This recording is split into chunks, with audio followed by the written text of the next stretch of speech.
ano. Seguinte, isso é uma obrigação do município, está em lei. Isso é um direito seu, como mãe. Não sei se você tem companheiro, esposo, mas do pai, sem dúvida, e muito mais da criança. Percebe? Porque a creche, hoje em dia, na concepção, pelo menos a concepção que a LDB vai trazer e a legislação infraconstitucional vai trazer, é que a creche não deve ser um depósito de crianças, né? Um local em que a mãe trabalhadora e a família trabalhadora coloca suas crianças lá para que elas possam ter uma preparação para a escolarização, assim como a educação infantil é um estágio preparatório, né? É mais do que o mero cuidado, é mais do que ter alguém ali para vigiar as crianças, né? É você ter alguém ali para cuidar, evidentemente, mas também para desenvolver atividades de ensino, atividades pedagógicas que basicamente são brincadeiras, mas que para aquelas crianças têm uma importância tão grande quanto... Aí eu posso abrir claro, um à vontade aqui? Sim.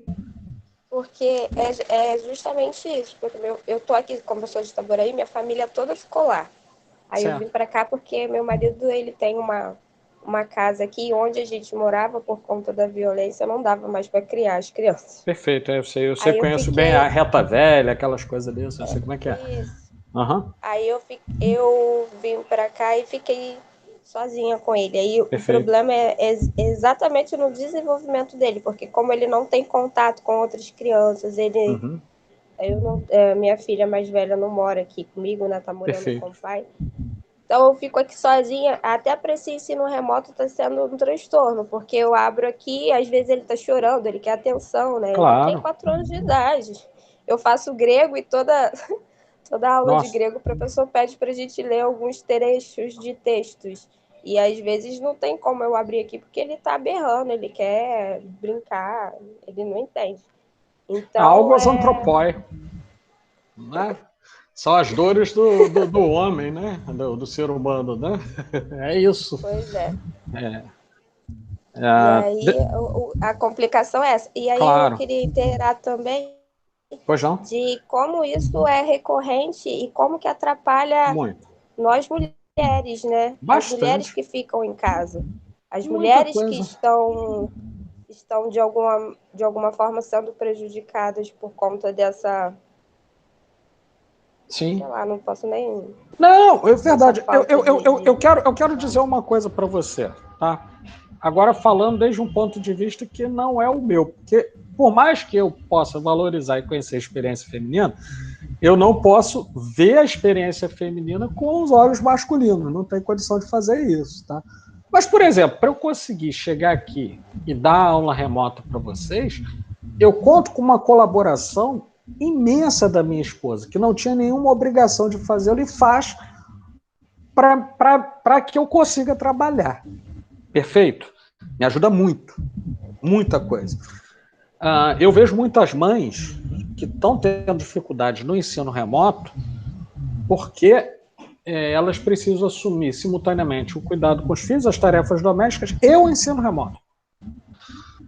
Quando você vai desenvolver uma política pública, e aí vamos falar em geral, tá? Que é um assunto que toca toda a organização da educação no Brasil, nós passamos do tempo em que poderíamos pensar que todos os casos são iguais.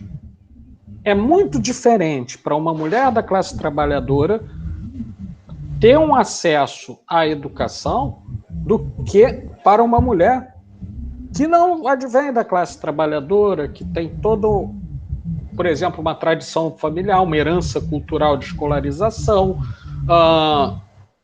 dinheiro suficiente para ter acesso à conexão ultra rápida de internet, por exemplo, tem alguém para auxiliar em casa com os trabalhos domésticos, etc. E esse é um dado conjuntural que não é levado em conta na formulação, por exemplo, da LDB. Você não vai ver isso. Você vai dizer, não, é um direito. Mas as garantias... vou pegar aqui as palavras de uma pessoa que eu respeito muito, que está aqui na UF. Tá? É um sujeito que está na UF. Foi diretor da Faculdade de Direito. Aliás, eu entrevistei no meu canal, coloquei, porque ele, há alguns anos atrás, acho que 2 anos mais ou menos, ele teve de responder a um processo, porque porque na faculdade de Direito tinha uma faixa dizendo o direito é antifascista. E aí ele respondeu ao processo, sendo que fascismo é crime, né? E a resposta dele foi fantástica. Ele disse, mas espera aí, se eu me declaro a favor da lei que diz que o fascismo é crime, eu estou sendo processado pelo quê? Por não ser fascista? Então, assim, essa pessoa que eu respeito muito, ele sempre dizia o seguinte, que o direito, no formato, né, no texto, ele está presente. Você olha lá, a gente acabou de ler, não, o município é obrigado, já passo para você, tá legal, Guilherme? O município é obrigado a prover. Porém, a garantia desse direito depende dos movimentos da sociedade em fazer pressão política para que isso se cumpra. Então, por exemplo, se você, Eliese, vai buscar os seus direitos, vai acionar a Secretaria de Educação, vai acionar o Ministério Público, eu sugeriria que você acionasse o Ministério Público Estadual. É claro que eu não vou dizer a você para procurar a doutora Débora Vicente, que é promotora de justiça, que se eu disser isso, se alguém disser que eu falei isso, eu nego, eu não disse isso. Eu só lembrei, por acaso, que ela é uma pessoa muito engajada nessas causas. Só lembrei, tá? Não estou falando nada para você direcionar uma petição a ela, não, tá? Por favor. Só lembrei do nome dela, né? Do Ministério Público Estadual, a doutora Débora Vicente, né? Que inclusive é estudante aqui da UF também. Né? Aliás, ela concluiu agora o mestrado. Né? Então, assim, você precisa, observa a coisa, para que essa garantia da creche para, não sei se é filho ou filha, né? Eu não me lembro direito, né? Mas, assim, a criança, né? Que está sob a sua guarda, que vocês são pais, têm acesso, é necessário uma luta que é jurídica, no seu caso, pontual. Mas é necessário que a população como um todo conheça essas coisas que nós estamos aqui discutindo. E entenda que isso é um direito delas, e não a concessão de algum vereador bonzinho, de algum deputado bacana, ou de algum governador que é defensor da família, e etc. Perfeito? É onde eu queria chegar. Exatamente isso. E como tem esses agentes que se apropriam dessas coisas, né? Como as pessoas não têm... Eu tô falando assim, tô falando de causa própria. Né? Não, claro. Eu venho de um lugar que a gente pagava para colocar iluminação no poste. Pois é. Sabe? Pagava para colocar luz. Político.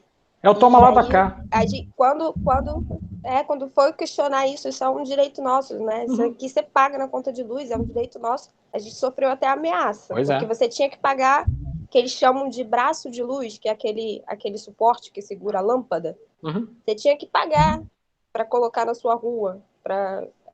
Sim. Aí, quando foi questionar isso, não, na época era um presidente de associação de morador. Não precisa nem dizer o nome, não fala não, porque a gente tem aquele projeto de morrer de velhice, aquele negócio, né? Não, até já foi, já. Até já foi ele. Sim. Aí ele estava sendo candidato a vereador, e aí, quando a gente foi questionar, foi procurar quem cuidava disso na prefeitura, e foi falar que estava sendo cobrado, aí sofreu ameaça e tudo mais. Sim. Então, como que esses agentes se apropriam dessas coisas, né? Como que isso como que essas informações são realmente excluídas de muitas classes. Perfeito. Às vezes você faz uma coisa e a pessoa pede até, muito obrigado por um direito que é seu, né? A gente às vezes fala. É isso aí. É um direito que é seu e as pessoas não sabem. Isso em todas as áreas, né? A gente está falando de educação, mas tem na saúde principalmente. Claro, em várias áreas. Olha, eu vou dizer eu vou falar uma coisa, antes de passar a palavra para a Guilherme, eu vou fazer um comentário rápido para encerrar a resposta que eu estou dando a você. Eu conheço um lugar, jamais direi onde é, em que houve um escândalo horrível. Horrível. Primeiramente, você olhava, num dado momento, só haviam encargos de confiança lá no terceiro escalão desse lugar, que eu não vou dizer se era um município ou se era um estado, vou deixar em suspense, quem quiser vai pesquisar e vai ver onde era. Na época eu era auditor do FNDE. Tá? E aí eu tomei conhecimento porque tinha uma parte ali que nos tocava diretamente, porque uma das pessoas tinha sido escolhida para fiscalizar aqueles ônibus amarelinhos né, que vão circulando da zona rural para a cidade, etc. E essa pessoa mesma denunciou a maneira como ela entrou no cargo. E aí, com palavras chulas, tá? De um ano para lá, começaram a entrar diversas mulheres ocupando esses cargos de terceiro escalão. Era mais ou menos assim, como se tivesse entrado num quantitativo de 60 pessoas, entraram 18 mulheres de uma única vez. Aparentemente foi uma mudança de mentalidade, né? Poxa, você se tornou menos machista, né? Esse processo de nomeação. Não era nada disso. A denúncia que foi para frente, e com provas e tudo mais, é que essas mulheres ocupavam posição, vou tentar falar da forma menos ofensiva possível, o que para mim é enojante. Elas ocupavam essas funções a partir de cederem favores sexuais aos gestores públicos que as assediavam. Tá? Mas uma delas teve coragem e denunciou essa situação. Por que eu estou dizendo isso? Porque meu amigo Fábio Gentili, que é da Universidade de Nápoles, também da Federal do Ceará, e do programa de pós-graduação da USP, comentando sobre política no Brasil. Aliás, eu quero dizer à turma que, se vocês tiverem interesse, uma semana depois da aula terminar, que vai ser depois de maio, né? Seria mais ou menos dia 12 de maio. Se vocês tiverem interesse, eu vou fazer um webinário justamente com esse professor, discutindo fascismo, neofascismo e bolsonarismo no Brasil. Né? E aí, quem tiver interesse está mais do que convidado. Tá? Não conta para a aula, mas galera que quiser vai ver um sujeito que é fera falando. Né? E aí o comentário dele foi muito simples. Ele falou, Pablo, na Itália nós chamamos isso de máfia.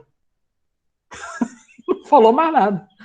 E parou de comentar as questões políticas. Falou, na Itália nós chamamos isso de máfia. Daí você faz suas considerações porque você é brasileiro e eu não. E eu vou parar por aqui. Não tem muito mais o que dizer, não. Mas, assim, corre atrás, viu, Elias? Depois, precisando de dicas, precisando de alguma coisa, eu vou ficar feliz em ajudar a você e a todo mundo. Eu vi aqui a Caroline se manifestando também. Eu fico feliz em poder ajudar as pessoas a irem atrás dos seus direitos. Por favor, Gui, me desculpe aí vou pelo muito procurar tempo. Mesmo. Tá? Beleza. Então, é só colocando aí um parêntese na fala da Eliese, aí eu também me sinto tendo sempre que dar conta de demandas outras, e por conta da pandemia, essa sobrecarga, ela se intensifica muito mais na figura feminina, e trazendo o que eu havia colocado no início, né, que a gente tem uma herança cultural colonial, mas a gente também tem uma herança cultural do patriarcado muito forte. Então, é divisão sexual do trabalho. A mulher, ela se torna um utensílio doméstico, na verdade, e isso é cultural. Agora, trazendo especificamente da lei, a gente precisa também pensar, professor, a professora Yolanda sempre fala uma coisa que eu carrego hoje para mim, que é sobre a questão da estrutura. Ela fala, Guime, a gente não consegue realizar transformações sociais profundas se a gente não mexe na estrutura. Então, não é superficial, você não pode ficar no raso, você precisa ir lá para o fundo do rio, lá para debaixo das pedras. É a partir dali que você consegue promover essa transformação social. Ou seja,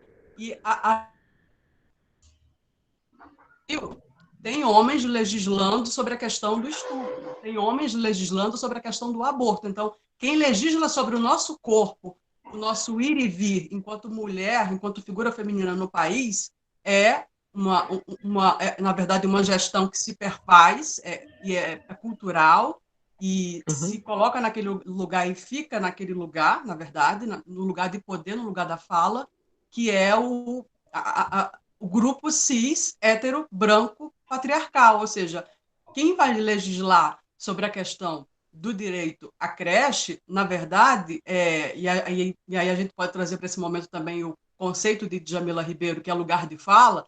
Quem legisla nem sempre, ou quase sempre, se eu posso falar assim, não está nesse lugar de quem vai, na verdade, reivindicar esse direito a partir dessa lei.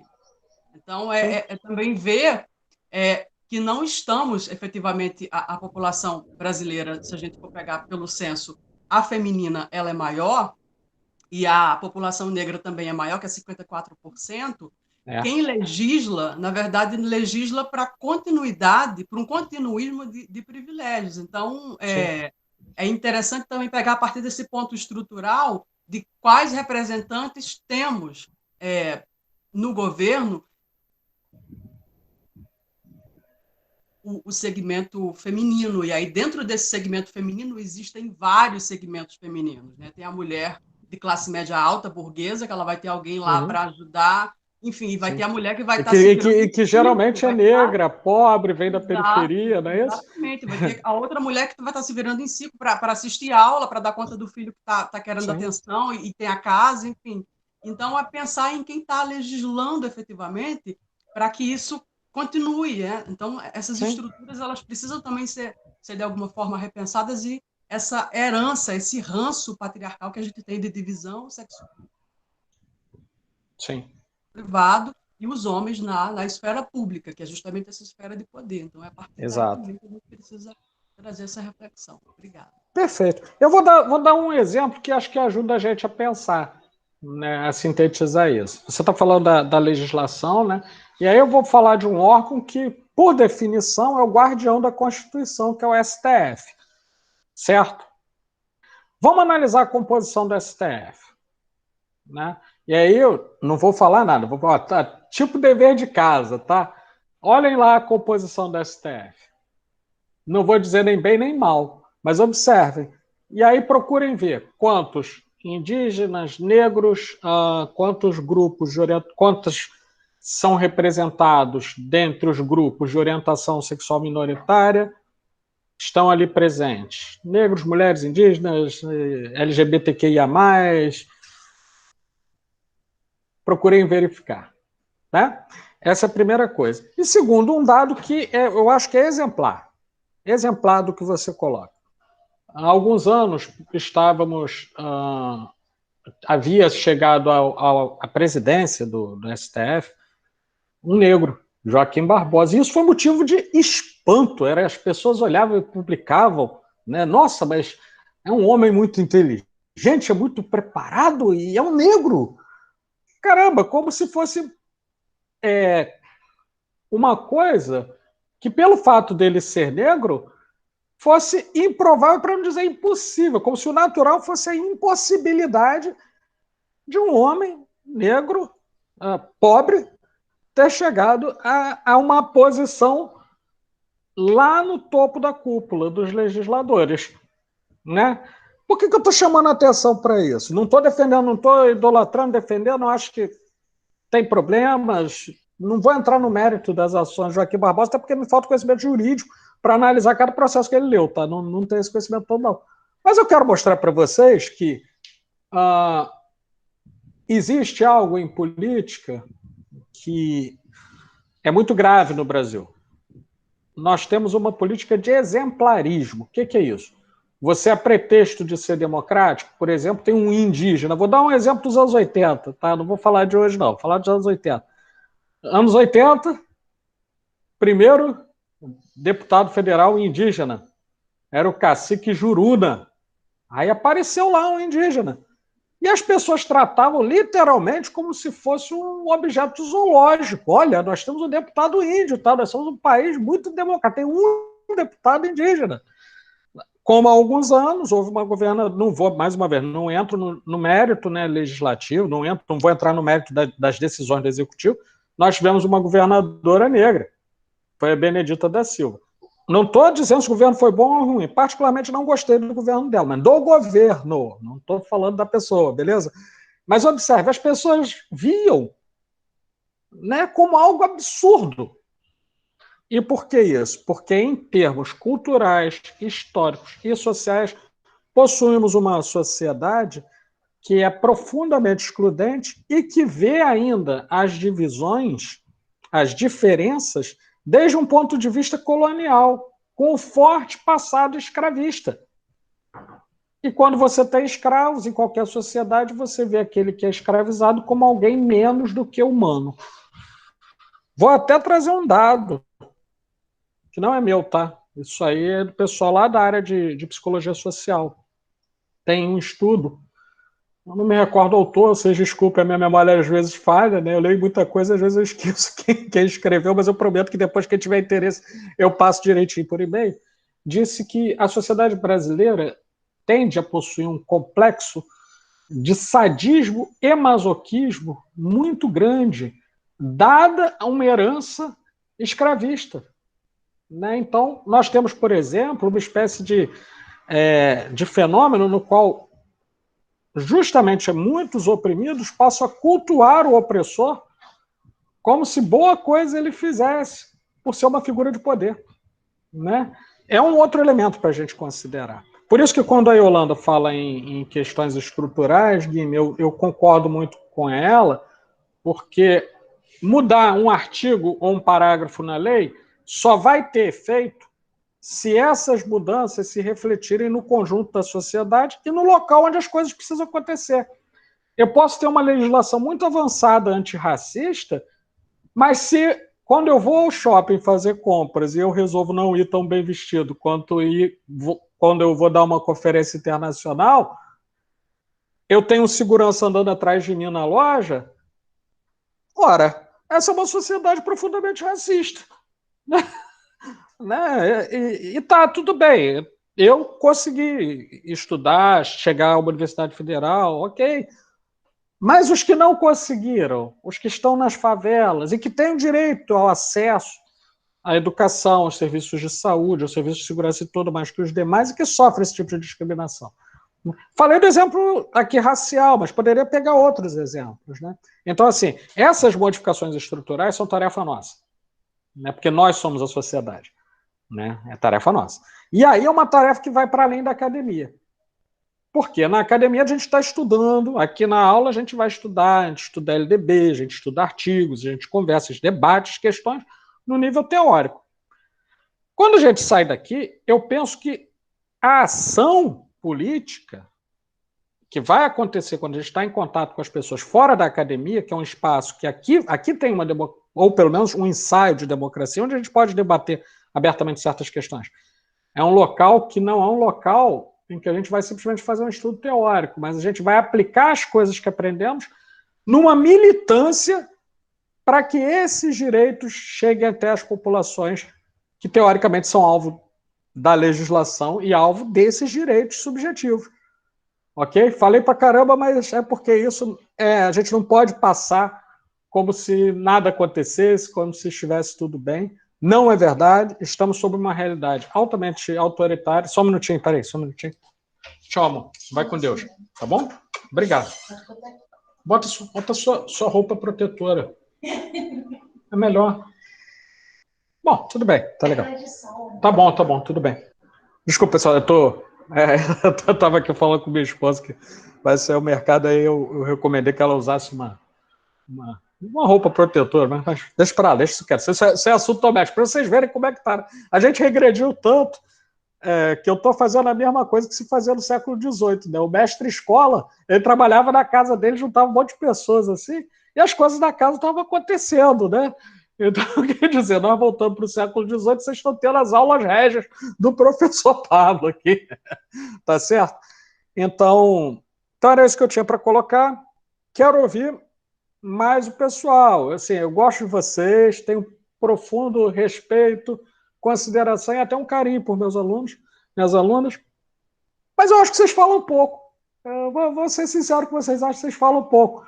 Né? Eu gostaria que vocês falassem mais, sem medo assim, daquela pressão de isso está certo, isso está errado. Aqui é hora de aprender, pessoal. Não tem certo e errado, não. Certo e errado a gente só descobre depois que manifesta, ou opinião, ou o que quer que seja. Tá legal? Então eu quero ouvir vocês. Vamos lá. Tem aqui, alguém abriu a câmera, deixa eu ver o nomezinho aqui. Taiwana. Taiwana, querido, você tem alguma coisa que você gostaria de comentar? Nenhuma coisinha pequena? Vamos lá. Uma dúvida, talvez? Professor, até tinha, quando eu estava fazendo a leitura, quando eu estava fazendo a leitura dos primeiros 4 títulos, eu estava com algumas questões, sim, mas daí no vídeo você acabou respondendo elas. Bacana. Bom, fico feliz que o vídeo tenha ajudado. Mas vou te pedir um favor. Socializa essas questões, pelo menos com os colegas, porque pode ser que alguém tenha alguma dúvida parecida com a sua, e como a gente não está vendo o vídeo, eu posso, pelo menos, falar um pouquinho a respeito. A respeito da gestão democrática, de que ela não ela não é integralmente conceituada na LDB, né? Ela é uma coisa ali posta, vinda aí de outros congressos internacionais, é a principal ideia, né? E a questão também, deixa eu ver aqui que eu anotei, peraí.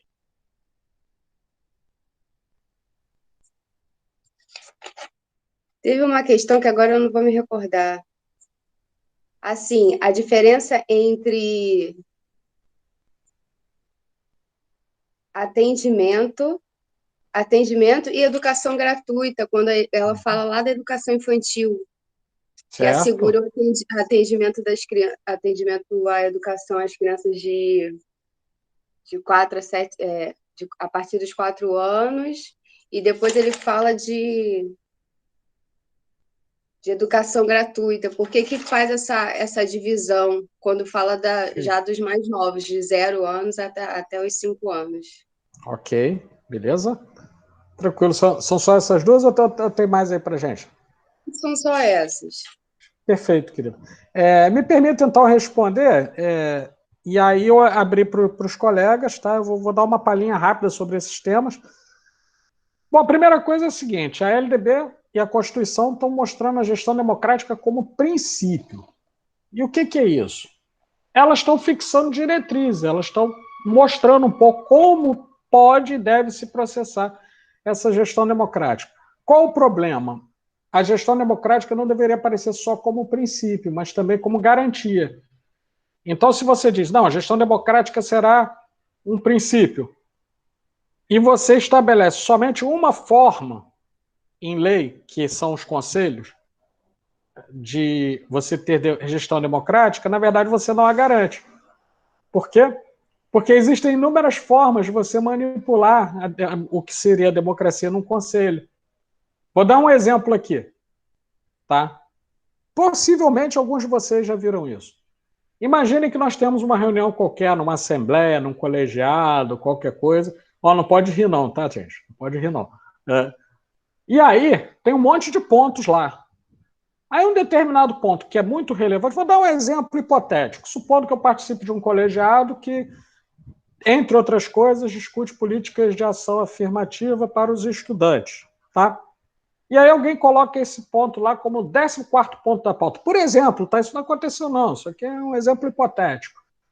O que é isso? Isso é uma manipulação da gestão democrática. Por quê? Porque um ponto que teoricamente seria de grande interesse para a comunidade foi jogado lá para trás. Quando a reunião se estende muito, quem que vai aguentar 5, 6 horas para esperar esse ponto? Aí fica só um pequeno grupinho que já estava fechado antes. Aí ele vai e toma uma decisão. E às vezes essa decisão é totalmente contrária ao pleito do grupo que pediu para incluir esse ponto. Tem um exemplo aqui de um lugar hipotético, tá, pessoal? Se alguém disser que isso acontece na UF, eu vou negar. Porque eu não disse isso, tá? Em momento algum eu disse isso. Então que fique registrado que isso não acontece, ou pelo menos que eu não vi acontecer isso na UF, até porque eu não consegui ficar o tempo suficiente em reuniões para ver se era isso mesmo, porque eu tenho um problema de coluna, eu não consigo ficar 6 horas sentado no mesmo lugar, porque eu tenho 2 próteses de titânio na lombar, né? Então, complica. Mas, assim, isso é uma forma. Qual outra forma? Você tem um conselho, vou dar um exemplo de conselho escolar. Você diz assim, a participação dos pais está garantida, os pais podem vir, tá? Mas você não fala nada com os pais, você não informa os pais, você não coloca os pais com o mesmo nível de informação que um professor detém, por exemplo, na escola. Alguns daqueles pais são analfabetos, semi-analfabetos, pessoas que têm pouco conhecimento dos seus direitos, etc. Mas eles estão convidados a participar. Sim, mas se você não fornece o mesmo nível de participação, não é gestão democrática. Na verdade, você usa a gestão democrática para justificar práticas arbitrárias, práticas que às vezes são até autocráticas, né? Como a do diretor que não veio ninguém, então eu tive que decidir tudo de referendo lá, Ad referendo, para quem não sabe, é quando, por falta de quórum, o sujeito que é o chefe do conselho, seja reitor, diretor de escola, coordenador de curso, o que quer que seja, ele precisa assinar o documento e aí vai a revelia daquele colegiado, né? Então, assim, a gestão democrática está colocada como princípio, mas ela está muito mal colocada como garantia. Quem é que vai ter que fazer esse negócio? Pode falar, querida. Desculpa, achei que a última questão que tinha anotado. Sem problema, pode falar. Lá no artigo 4º, no último título, ele fala sobre o direito educacional à internação. Correto? E daí eu fiquei me questionando se a pedagogia hospitalar ela se enquadra nesse artigo. Sim. Ou onde ela se enquadra. Se enquadra, tá? Mas aí a gente vai ter que fazer uma discussão que, aliás, está rolando agora, tá? Quero muito que vocês acompanhem o que a Faculdade de Educação está fazendo, outros lugares estão fazendo, mas na Faculdade de Educação é mais fácil porque a gente já está dentro da estrutura da UF, né? Sobre a Base Nacional Comum para a formação de professores, tá? Essa e outras questões estão sendo debatidas. E nós, na Faculdade de Educação, temos quase que em bloco um parecer absolutamente contrário à proposta do governo. Porque, por exemplo, ela vai positivar... Desculpa, gente, é porque ontem eu estou muito com a cabeça lotada de terminologia jurídica, porque eu estava falando para advogados, desembargadores, juízes e de outros países, então vocês me desculpem. Mas, assim, o que o governo federal está tentando fazer é colocar em lei uma proposta que, por exemplo, vai reduzir a esfera de atendimento daqueles que têm necessidades especiais dentro das escolas públicas. Nós vamos voltar alguns anos no tempo que vai ter somente a educação regular e a educação especial, né? Como isso vai ser feito? O governo federal não diz. Olha que interessante. Então, não vou fazer como o pessoal diz hoje, não vou dar spoiler, mas vou pedir que vocês observem isso, porque isso vai mudar tudo na organização da educação do Brasil mais adiante. Agora, te respondendo, eu quero dizer o seguinte, considerando o que ainda vale em lei pela LDB, todo aquele que possui alguma necessidade de atendimento especializado, vou dar um exemplo aqui, tá? Uma pessoa do espectro autista, perfeito? Que não tem condições, dadas as suas limitações cognitivas, sensoriais, etc., de conviver em ambiente com várias pessoas. Tá? Naquele caso específico, ele vai demandar um atendimento especializado, e aí a pedagogia hospitalar tem também uma influência. Por quê? Porque existe também uma parte médica nessa questão. Vou dar um outro exemplo. Consideremos, por exemplo, um estudante da educação básica, vamos dizer lá, sei lá, sexto ano do ensino fundamental, com leucemia, perfeito, sendo tratado no hospital. Ele tem direito à educação, não é porque ele ficou doente que ele perdeu o direito. Na verdade, ele deveria ter até mais direitos, se a gente considerar, né? Porque ele está numa situação mais crítica. A pedagogia hospitalar atua aí. Por quê? Porque não dá para montar uma sala de aula no hospital. Mas um pedagogo, se ele é formado num local de alto padrão, e eu posso dizer, sem puxar o saco, porque quando eu tenho que descer a lenha, eu desço também. Na UF, a gente tem um curso de pedagogia de alto padrão. Tá? Tem problemas? Tem. Mas é de alto padrão. Né? Então, um pedagogo formado por uma universidade de alto padrão, ele vai aprender, por exemplo, relações entre educação e saúde. E ele está capacitado, por exemplo, a ser um mediador entre a escola e esse aluno que está lá nessa condição de enfermidade, que por isso não pode assistir à aula.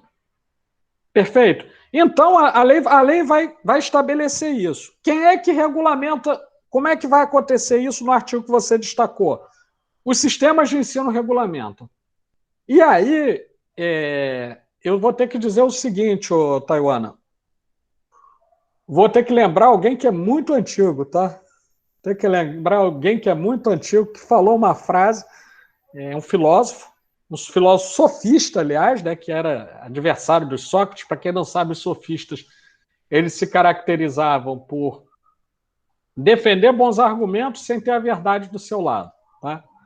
Então, Mas ele falou uma coisa que, se a gente parar para pensar, faz todo sentido. Ele estava falando de Atenas, tá? Olha isso, ele está falando de Atenas no século V a.C. E aí ele dizia o seguinte, o nome dele, Protágoras de Abdera. Ele dizia assim, senhoras e senhores, o problema é a política. O que ele quer dizer com isso? Ele pode estar falando que a questão central dos problemas administrativos, etc., é a política, né? São as discussões políticas. Ele pode também estar dizendo o seguinte, nada acontece porque a política atrapalha.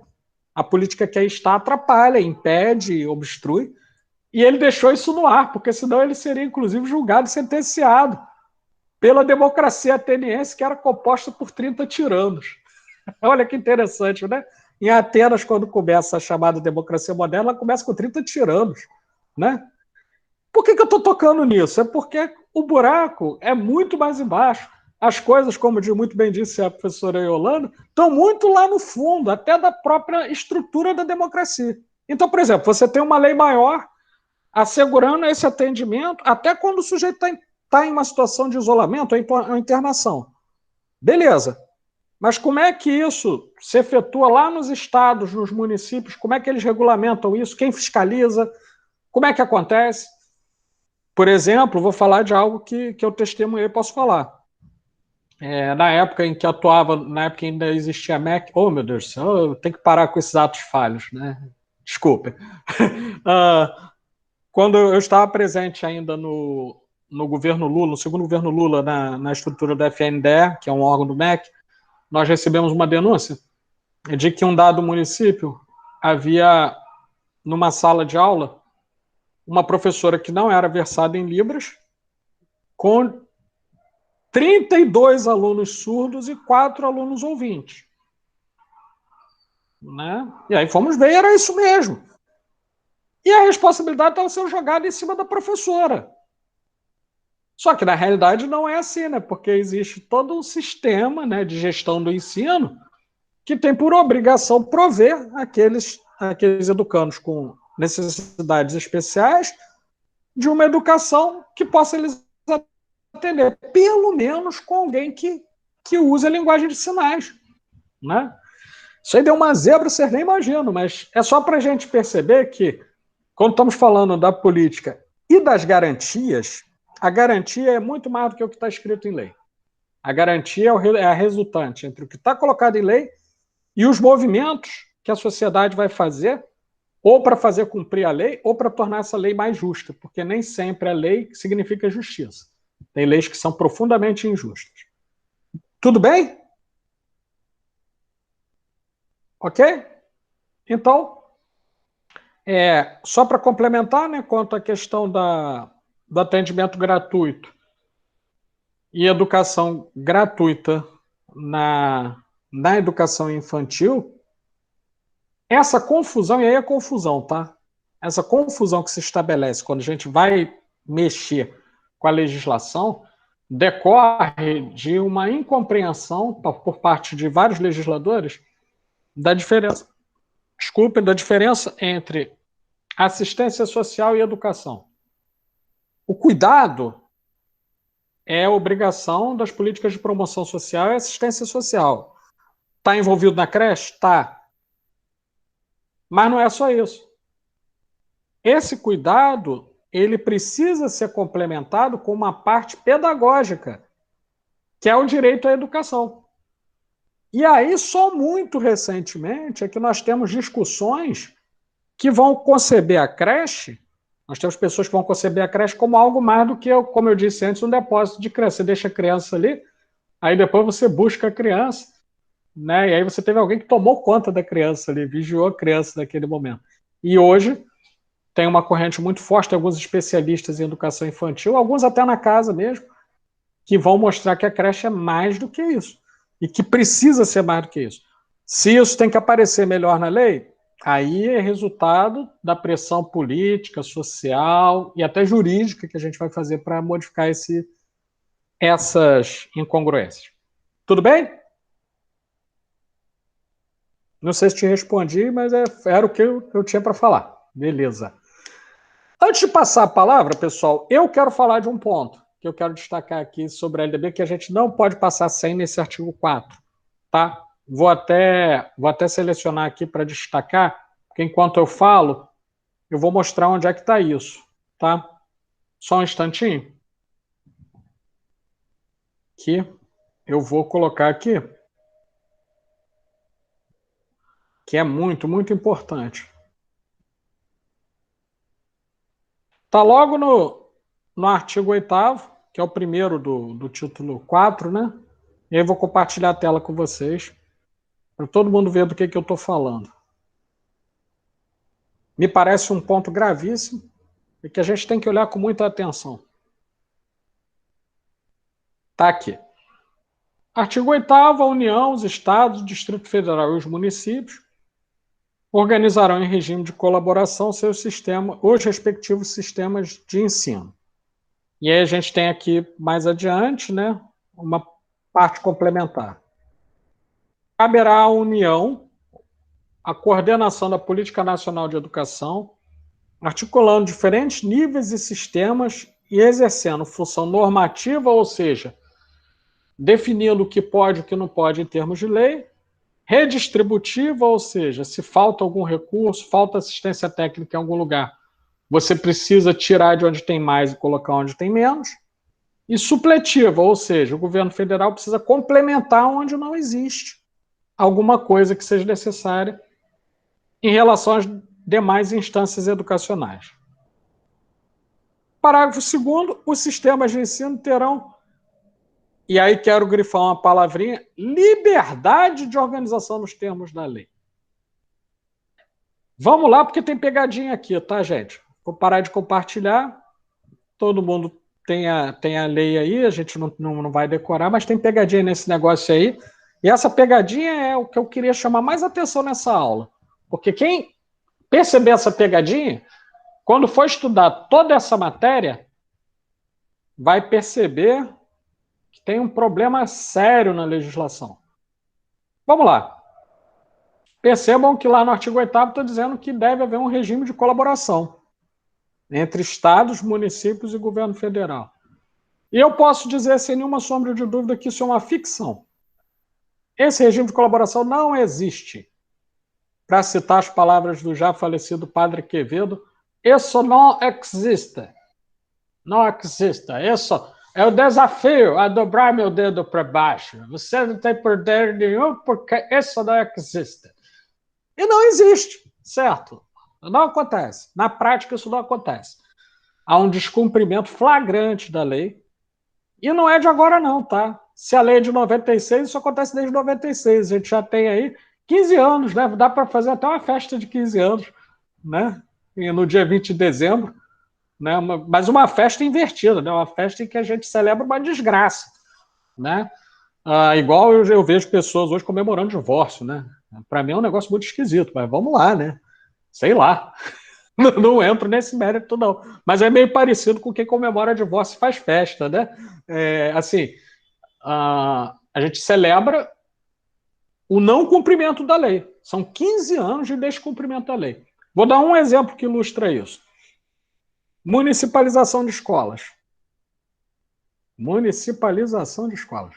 Na grande maioria dos casos, o que acontece? Os estados transferem as escolas para os municípios, mas não transferem os recursos. E aí o que vai acontecer? Perfeito, Marcelo, olha, plenamente justificado, nesse período remoto, temos todos de atender a compromissos, está tudo bem. Peço somente que você depois dê uma olhadinha, porque eu vou postar aqui a aula gravada, e aí você pode, talvez, ver algum ponto que você não viu e esclarecer melhor. Vai lá e que dê tudo certo. Legal, professor, certamente, mas dando tempo eu volto daqui a pouco. Perfeito, sem problema. A sala está aberta aqui. Valeu. Perfeito. Desculpa atrapalhar aí. Nada, está tudo bem. Então, quer dizer, continuando, esse regime de colaboração não foi regulamentado. O Plano Nacional de Educação, que é uma política importante, que depois eu vou deixar disponível, acho que eu até já deixei disponível, se eu não deixei, vou deixar, para vocês lerem. Na verdade, está disponível sim, está lá no slide. Quem clicar vai ler, vai poder acompanhar e ver se não é isso mesmo. O Plano Nacional de Educação tenta começar a regulamentar isso, porém ele vem sendo desmontado ao longo de 2014 até hoje. Então, na prática, a gente tem um regime de concorrência entre governo federal, estados e municípios, um transferindo responsabilidade para o outro. Então, tem essa parte do descumprimento da lei. Isso aí nem é a pegadinha, isso aí é o problema. Porque mais adiante vocês vão ver um monte de competências, que eu nem vou citar aqui, quem quiser pode ver o vídeo, a gente pode ler. Está muito claro, dizendo, por exemplo, que ensino fundamental é tarefa de municípios e estados, o ensino médio é tarefa privativa dos estados, e a educação superior, ela é tarefa do governo federal. E aí, quando a gente vai pensar, mas e a iniciativa privada? Cada ramo do ensino, se você tem uma escola de ensino fundamental, por exemplo, ela está articulada tanto ao sistema municipal de educação quanto ao sistema estadual de educação. Se você tem uma escola de ensino médio, ela privada, ela está vinculada ao sistema estadual de educação. Por isso que, por exemplo, quando você vai definir se as escolas vão ou não abrir na pandemia, essa questão, se a escola privada vai abrir ou se a escola pública vai abrir, nem deveria ser, do ponto de vista da lei, alvo de controvérsia. Por quê? Porque o que vale para um tem que valer para outro, necessariamente. Tá? Beleza. Vamos passar para a pegadinha. A palavra liberdade é a pegadinha logo a seguir. Quando se é colocado, se não me engano, no parágrafo 2º, que os sistemas de ensino terão liberdade para promover sua organização. Isso não existe. Por quê? Porque liberdade pressupõe que você pode, por exemplo, formular suas próprias leis e normas. E essa liberdade não existe, até porque a LDB vai prever que você tem autonomia, ou seja, você tem de respeitar a LDB, você tem de respeitar a Constituição, a legislação dos estados, dos municípios. Então, na prática, essa liberdade é mentirosa, isso é mentira, não tem. Você tem que respeitar. Aí até digo mais, se você formula uma proposta pedagógica que é muito diferente do padrão único de avaliação que existe na Prova Brasil, por exemplo, a tua escola vai tomar uma nota baixa e você vai receber menos recursos do ente federativo que você está ligado, no caso de uma escola pública. Então, na verdade, essa liberdade não só não existe, como ela é desencorajada na prática. Se vocês conseguem compreender essa contradição, essa pegadinha que está no meio da lei, vocês vão perceber que mesmo uma lei como a LDB, ela possui contradições que têm que ser bem estudadas, porque do contrário você fica perdido.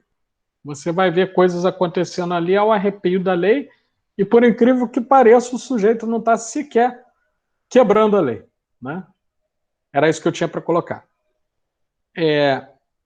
Mais alguma questão que vocês queiram colocar, pessoal? Algum comentário, alguma coisa que não ficou clara?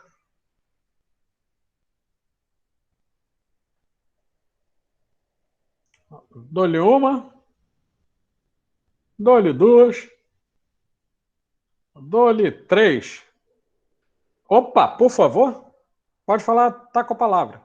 Maria Alice. Bom dia. Então, Bom dia.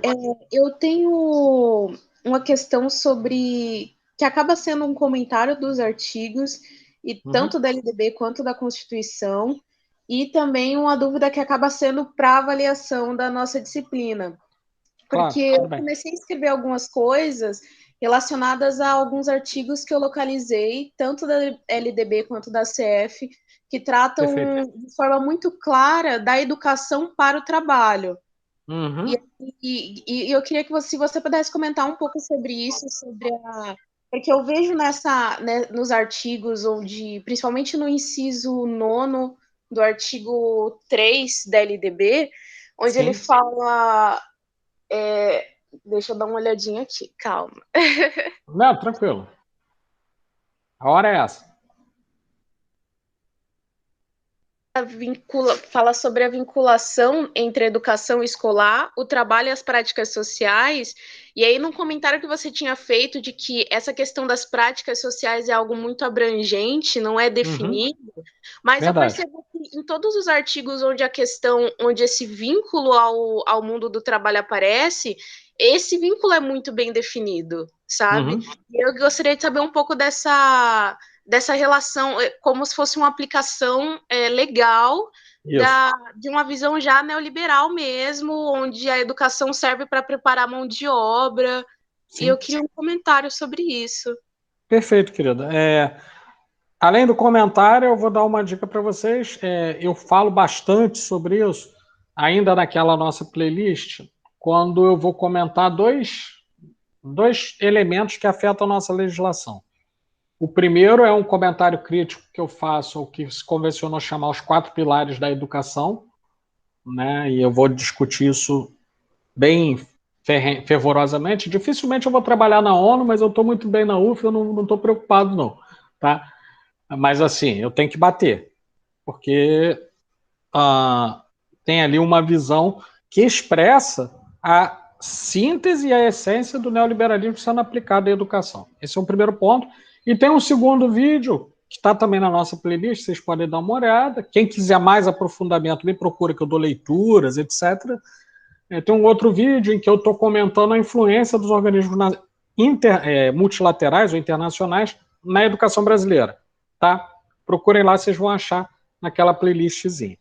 Mas saindo da playlist, falando aqui com vocês, primeiro deixa eu fazer um negócio que eu estou profundamente incomodado, porque eu tentei melhorar a aparência com esse layout aqui do fundo, mas eu fico como se eu fosse uma espécie de fantasma entrando na estante e tal, mas eu estou vivo, né? Então não dá para ficar nessa condição aqui, eu prefiro ao natural com a parede que eu estou, tá certo?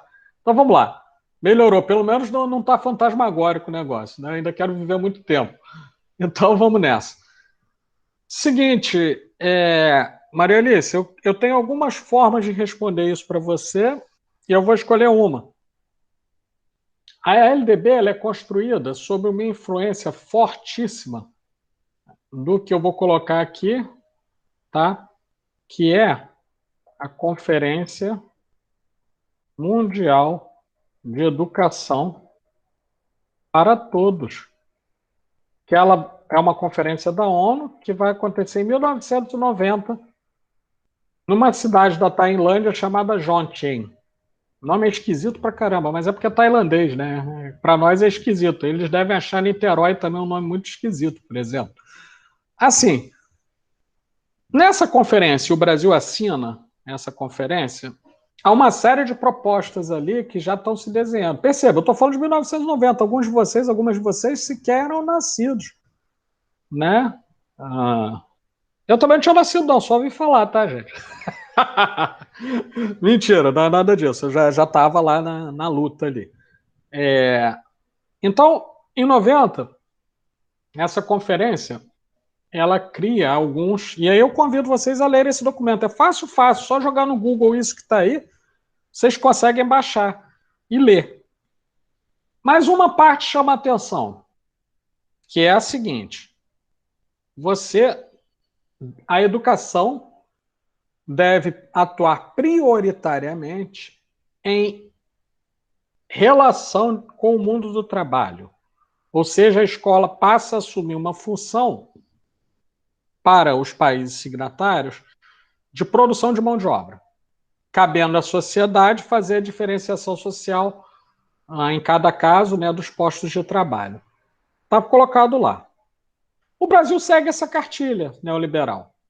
Quando vai chegar o ano 2000, já tinha LDB, percebam. Mas vai chegar o ano 2000. No ano 2000, como fruto do relatório do que acontece nessa década, que vai de 1990 até 2000, é produzido um livro, que é o relatório Educação no Século XXI, é o nome do livro. Um tesouro a descobrir. É o relatório, tá? Então, esses mesmos sujeitos da ONU que formularam, eles, 10 anos depois, vão verificar o que aconteceu. Dentro desse relatório, tem um capítulo que foi escrito por um sujeito chamado Jacques Delors, que se tornou famoso.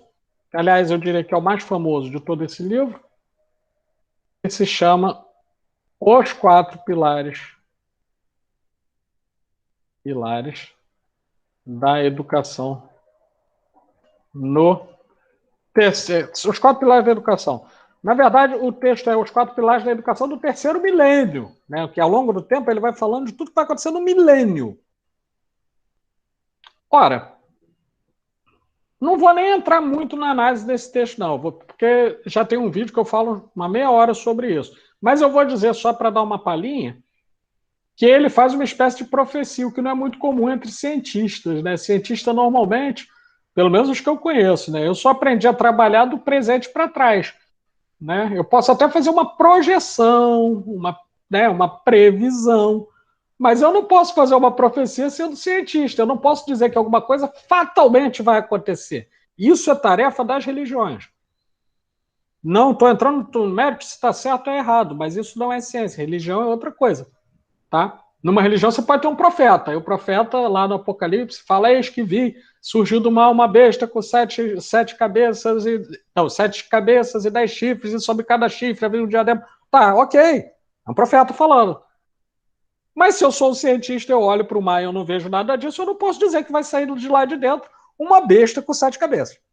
Tá? Por que eu estou chamando a atenção para isso, que é um ponto fundamental e pode parecer muito óbvio? Porque nós estamos numa sociedade que está desacreditando da ciência, e cada vez mais adotando um discurso profético e milenarista, que inclusive crê na existência de um mito salvador. Alguma coisa que não acontecia no Brasil, pelo menos desde a época de Antônio Conselheiro. Tá? Beleza.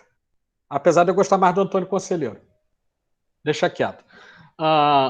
Nesse caso específico, os 4 pilares da educação seriam 4 competências, né, ou 4 grupos de saberes que, de acordo com esse sujeito chamado Jacques Delors, ao longo do terceiro milênio, estariam presentes em todos os sistemas de ensino do mundo e condicionariam a educação no mundo inteiro. Eles são saber, conhecer. Aí depois vocês deem uma pesquisada lá, vejam o que eu falei e leiam também o texto, tá? Que isso aí vai aparecer direto em toda a legislação e nas práticas escolares também. Saber fazer, gravem bem esse segundo que eu coloquei. Saber conviver. E o mais incrível de todos, saber ser. Ou seja, de acordo com o profeta, porque é profeta para falar isso, Jacques Delors, antes dele, ninguém sequer tinha existência subjetiva. Então, tudo que aconteceu antes, desde as civilizações milenares na África, Mesopotâmia, Grécia, a civilização romana, o que aconteceu na Idade Média, o que aconteceu nos países, né, mais recentes, Brasil e outros, nada disso existia, tá?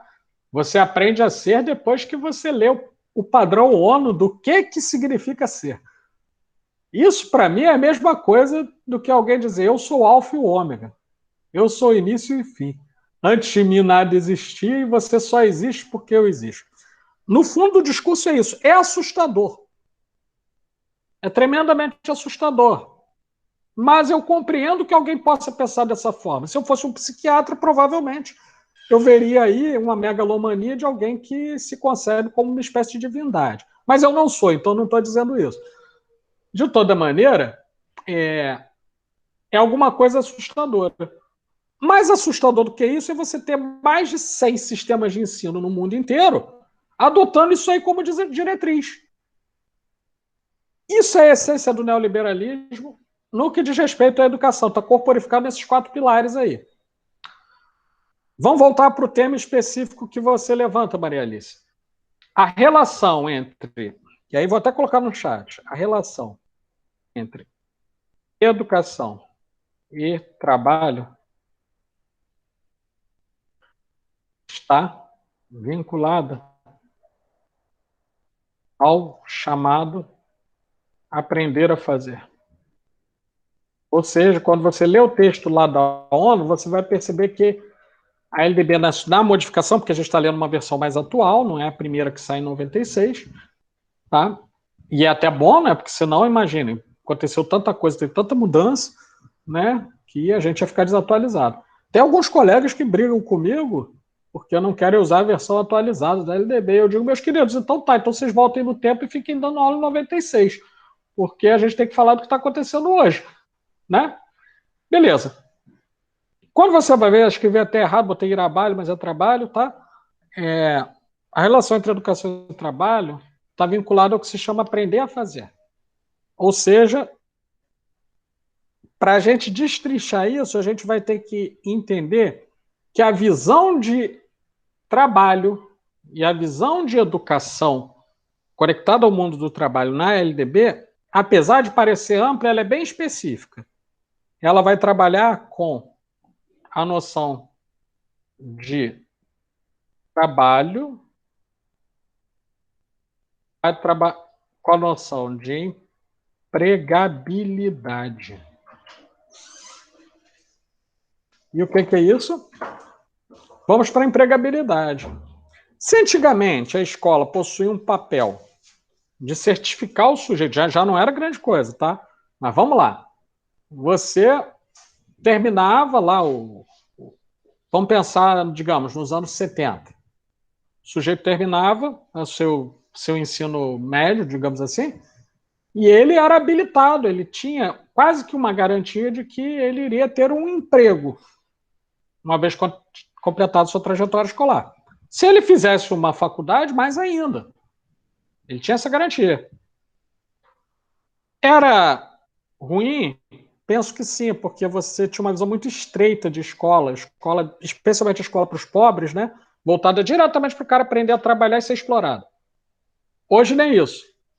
Hoje você estuda, de acordo com esse padrão civilizatório da ONU, e que a LDB incorpora, e que os sistemas de ensino com a Base Nacional Comum Curricular estão tornando cada vez mais concreto, ela incorpora a ideia de que você faz a tua trajetória profissional, mas você não tem uma garantia de emprego, não. Você pode, por exemplo, e ele defende isso, Jacques Delors, dizer que existem formas alternativas de trabalho. É o chamado empreendedorismo, né? Ou seja, você que se vire aí com o que você conseguir fazer para sobreviver, né? De repente você vai trabalhar, sem desmerecer, mas falando justamente do quão frágil é essa relação de trabalho. De repente você é engenheiro, não conseguiu emprego, legal, você pode ser Uber. Tá, não estou desmerecendo quem trabalha com Uber, não. Na verdade, eu dou um profundo valor a essas pessoas.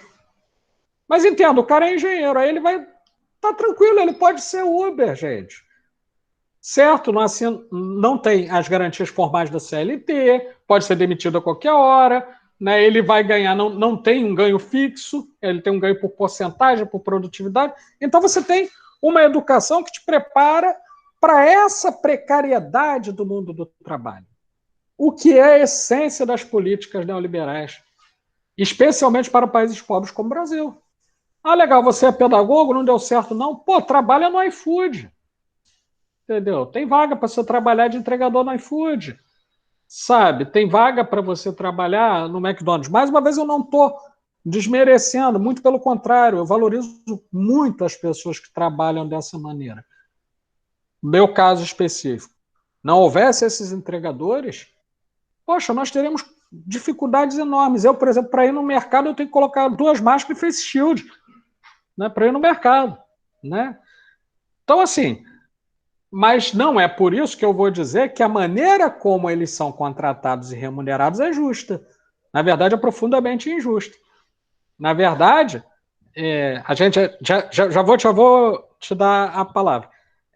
Tá legal, Maria Alice? Então, a LDB está trabalhando, no fundo, quando a gente vai analisar toda a legislação que vem depois, com uma associação entre mundo do trabalho e empregabilidade.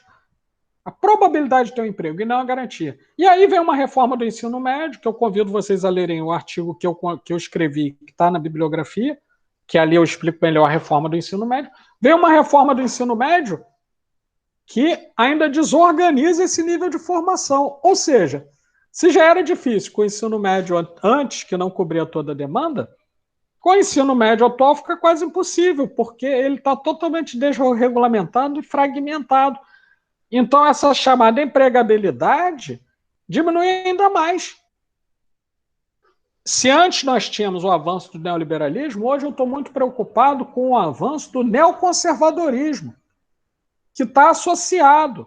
Se desde o ponto de vista econômico nós temos o neoliberalismo, ou seja, liberdade total para o capital financeiro e severas restrições para a sociedade civil, do ponto de vista político nós temos o neoconservadorismo, fazendo direitos voltarem atrás, até direitos trabalhistas, né? E a LDB, lamentavelmente, ela é tão ambígua e às vezes omissa que ela permite que essas coisas aconteçam.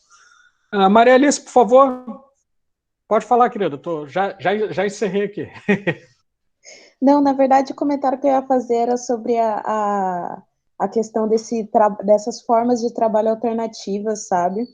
E como isso é muito real, e também, assim, como eu percebo isso falando de uma observação pessoal, sabe? Não de algo sistematizado, mas que entre os jovens de onde eu venho, né, eles têm como maior perspectiva, está mudando, não é mais a noção do emprego estável, onde você consegue direitos, onde você consegue criar uma carreira, mas parece que a única alternativa para esses jovens tem sido criar um negócio, abrir uma empresa, e aí como que essa noção é um mundo de fantasia, né, que vai perdendo, vai tirando da gente vários direitos.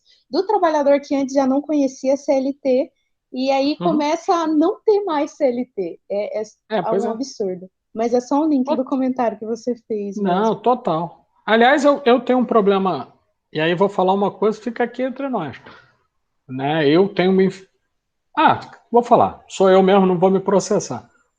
Eu tenho me utilizado de um expediente que é o seguinte: eu vou estudar diretamente pessoas que estão ligadas ao mercado do financeiro, grande capital, e começo a produzir coisas, né, numa direção contrária, numa direção humana, social, etc. Por exemplo, eu lancei recentemente um e-book que eu posso compartilhar com vocês, que foi dirigido a comunidades de assentados da reforma agrária e quilombolas, sobre economia doméstica, né?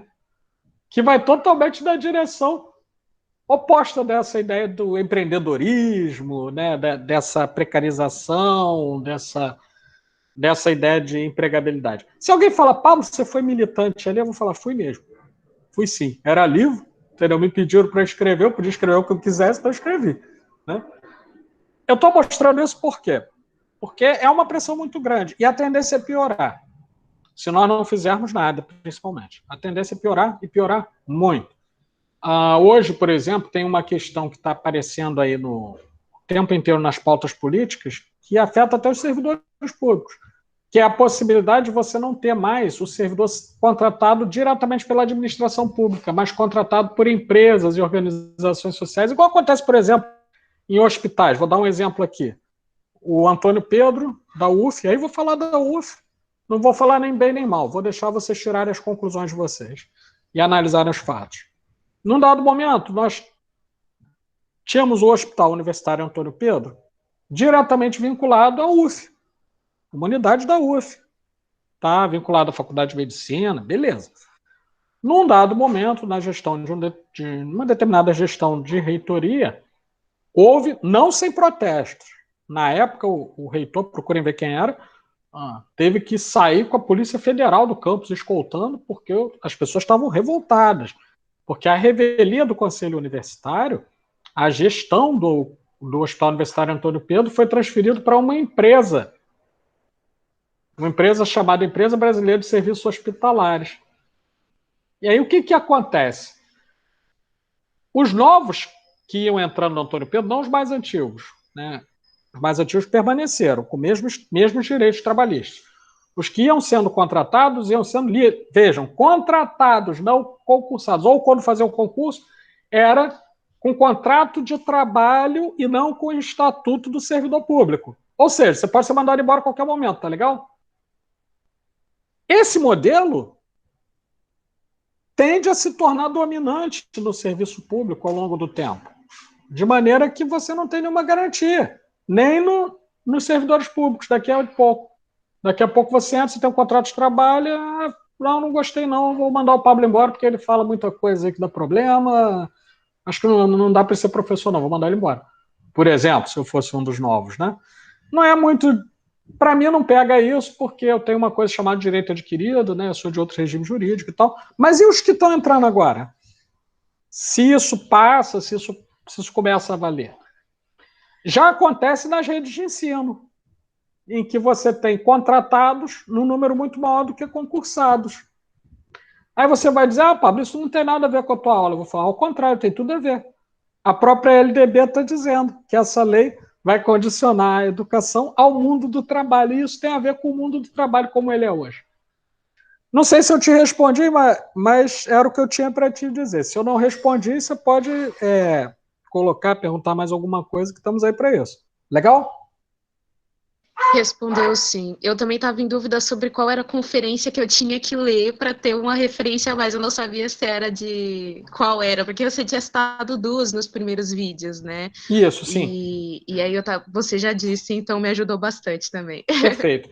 Assim, só dando uma palhinha, quem quiser saber sobre educação especial, por exemplo, da onde vem o ordenamento, né, internacional que entra aqui no Brasil com força de lei, leiam a declaração que vem da conferência, né, mas o documento é a declaração de Salamanca, de 1996. Eu falo isso porque tem muita gente que tem interesse em conhecer sobre educação especial inclusiva. Está lá, é um documento produzido pela Unesco na cidade espanhola de Salamanca em 96, né? Que foi a base, e aí acho que alguém me pergunte, onde é que aparece isso da LDB, Pablo? Eu vou dizer, isso está artigos 58 a 60 da LDB. Vocês vão ver que está lá, muito conectado, muito amarradinho. Se é bom ou não, a gente discute. Né? Alguns vão achar bom, outros não.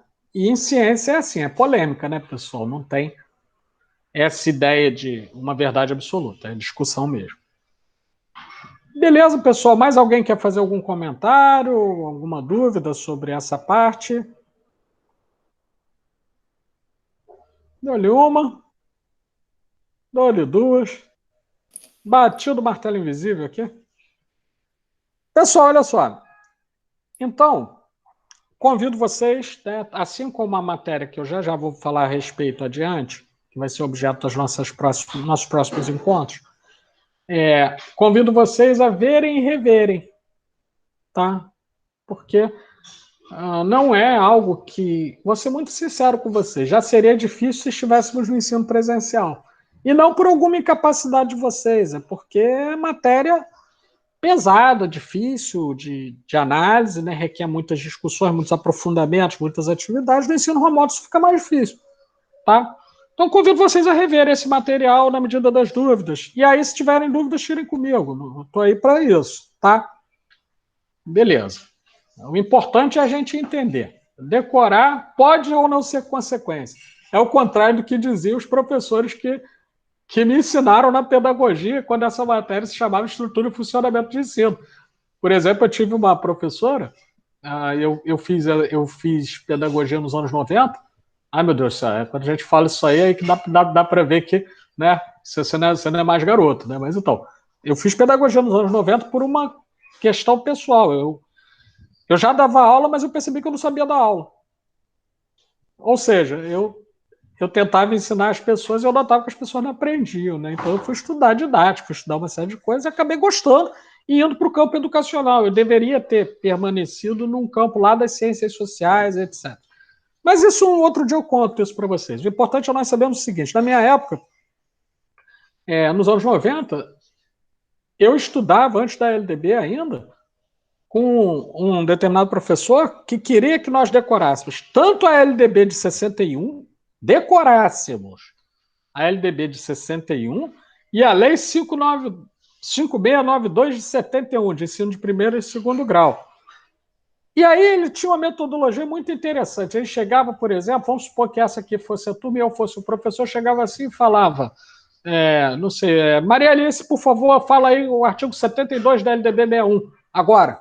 E você tinha que falar. Se eu não falasse, perdia ponto. Tinha umas coisas interessantes assim. Isso me ajudou muito, porque eu entendi como eu não deveria dar aula, sabe? Então, eu penso o contrário. Decorar alguma coisa pode ser consequência do seu estudo. O importante é compreender as matérias que a gente está discutindo aqui. Tá legal? Então, vamos lá. Vou falar um pouquinho do que a gente vai fazer mais adiante. Primeiro, eu quero reiterar um informe que eu já dei, e, se não me engano, já está até com uma atividade lá. Houve um pleito, tá? De estudantes, tanto dessa turma quanto da outra turma de OEB que eu tenho, no sentido de que, dadas as circunstâncias do trabalho remoto, 3 resenhas e mais um trabalho final seria muita coisa. Levei alguns dias para analisar, até demorei um pouquinho para responder a quem me pediu, e concluí que é verdade. Ficaria pesado demais. Então, eu reduzi para 2 resenhas. Perfeito? Está lá, procurem em atividades o que está escrito como P1. Perfeito? Então, vocês vão ver que eu diminuí o número de resenhas, de 3 para 2.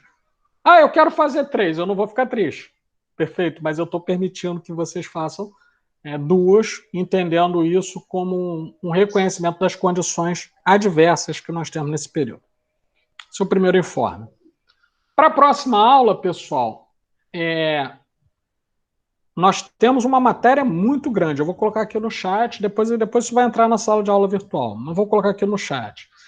Que não vai se esgotar ali. Isso aí vai ser objeto de discussão nossa ao longo da disciplina, porque a gente vai começar a relacionar com uma série de casos concretos e outros elementos de lei. Nós vamos estudar o imenso, gigante e assustador título 5.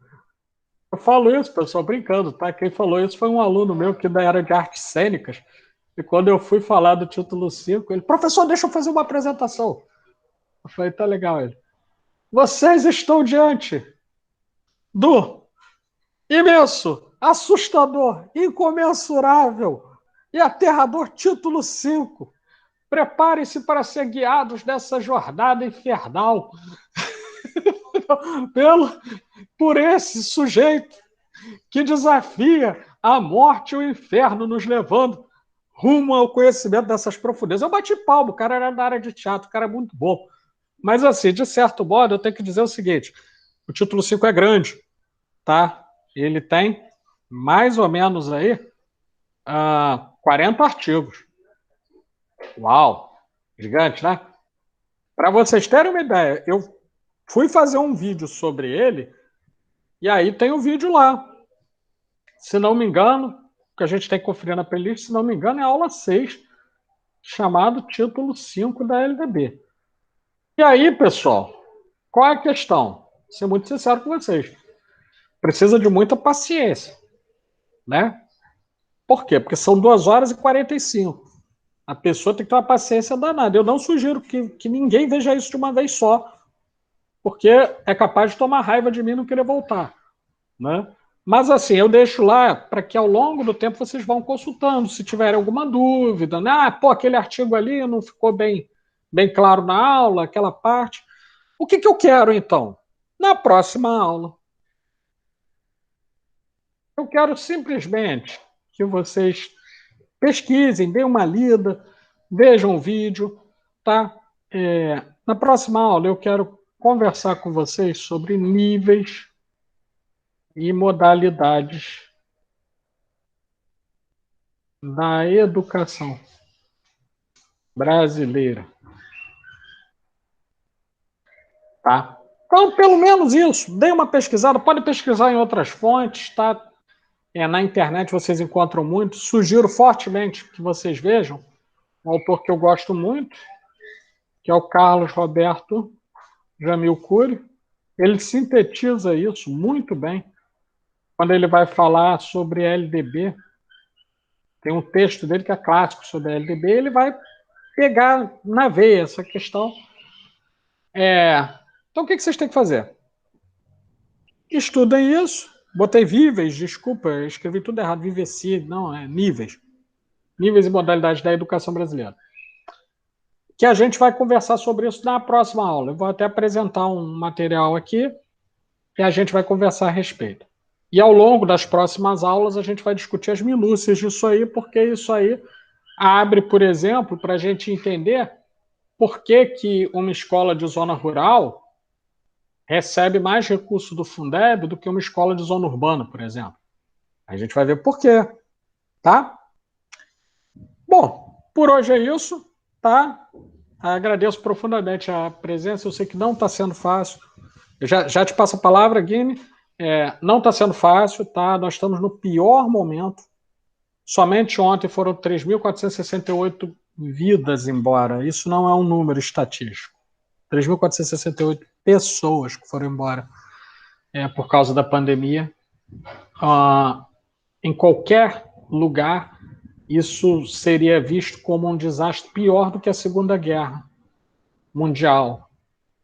Porém, na televisão, lamentavelmente, nossas autoridades veem simplesmente como uma questão política, se eu devo ou não abrir comércio, se eu devo ou não permitir o acesso a esse lugar, aquele lugar, se a escola pode ou não abrir.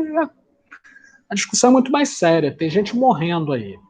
O estado do Rio, particularmente, está, enquanto em outros estados isso está recuando, no estado do Rio está aumentando. Não tem vaga em hospital, nem na rede privada. Ou melhor, algumas pessoas muito privilegiadas vão conseguir vagas passando por cima de vocês. Mas mesmo as tais vagas não dão garantia que o sujeito vai sair vivo, tá? Então, gente, por favor, eu sei que é muito difícil, grande parte de vocês é jovem, está numa situação de encarceramento às vezes, não tem outro nome para isso, mas assim, é a nossa vida, né? Às vezes o momento que você pensa assim, não, pô, vou ali, não vai dar nada não, vou ao shopping, esse negócio de máscara incomoda, eu vou à praia, eu vou fazer uma festa, eu sou forte. Infelizmente isso não é verdade. Tá morrendo até mais gente do que aparece, vou ser bastante franco, não tem vacina, não esperem a vacina chegar, se cuidem, porque quando chegar, entendeu, já foi muita gente embora. Por favor, se cuidem, tá? Se mantenham. Eu quero ver todo mundo aqui ao final, né? E eu não falo só ao final dessa distância, não. Eu quero ver todo mundo aqui, conseguindo seu título, feliz, trabalhando e tudo mais, e eu também, né? Por isso que as mesmas recomendações que eu estou dando para mim, eu estou dando para vocês. Tá legal, gente? É isso. Guime, por favor. Faço minhas conscientização coletiva, mais do que nunca. E aí, eu acabei de encaminhar para você o e-mail com a agenda das ações afirmativas desse debate que está tendo. Beleza. E vai ter um debate agora do professor, agora mesmo, 10 horas deve estar começando, do professor José Jorge de Carvalho, da UNB. Eu adoro ele, ótimo. Eu encaminhei com um cronograma, se o senhor quiser passar para a turma depois, porque é um debate que a gente precisa ter acesso, precisa de alguma forma, mesmo que nesses tempos obscurantistas de total retrocesso, ações afirmativas, elas são de suma importância. Então, eu encaminhei para você o cronograma, se você quiser encaminhar para a turma, ou seja, porque vai começar agora, inclusive, com o professor José de Carvalho, da UNB. Perfeito. Eu vou colocar na sala, né, de aula virtual nossa, o link, tudo mais, cronograma, vou colocar o material lá. E aí, a dica, eu estou reiterando o que a Gui me disse, são questões muito importantes e trazidas por um especialista de um altíssimo poder, e aí a palavra certa é poder, não poder opressor, mas um altíssimo poder de explicação, conhecimento e aplicação da matéria. Tá? Convido a todos a conhecer esse trabalho, porque é muito relevante para nós, certo? E é isso aí, Daniele, resistência nesse momento é sobreviver. É isso. Sobreviver, e o que me consola é que a história mostra para nós que nesse mundo não existe momento eterno, né? As coisas passam, se modificam. Pode ser que a gente não veja passar, mas elas passam, certo? É isso, pessoal, muito obrigado e até a próxima aula. Tchau, gente, valeu. Tchau, boa semana. Boa semana para todos. Tchau, até a próxima aula. Um abraço, professor. Tchau, valeu. Um abraço a todos. Abraço, tchau. Vou fechar aqui, hein? Para poder sair a gravação. Tchau.